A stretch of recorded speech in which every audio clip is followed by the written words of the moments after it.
Hey, what's up, guys? So we're going to look at deriving GPE and KE. These are two formulas that you should know from GCSE. So gravitational potential energy is mass times gravity times height, and kinetic energy is half times mass times velocity squared.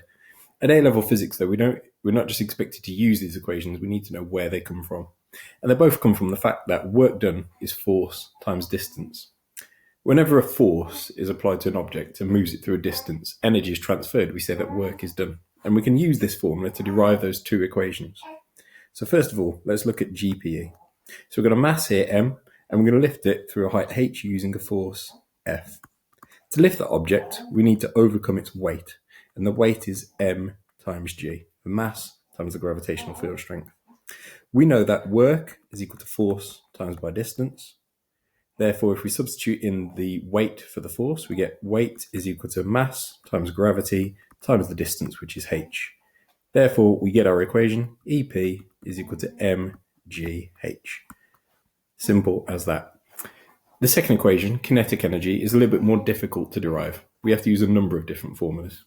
But we start with the same basic formula that work done is equal to force times distance.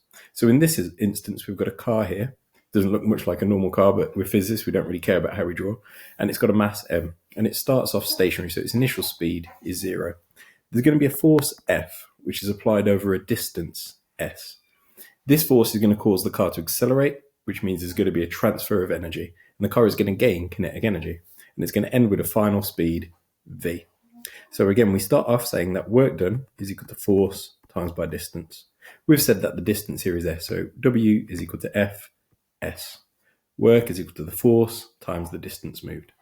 We know from Newton's second law that F equals ma. That's actually a special case of Newton's second law, but we're going to use it here.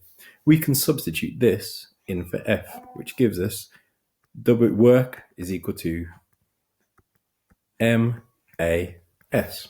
We're still not there yet. We're now going to use an equation of motion. V squared is equal to U squared plus 2AS.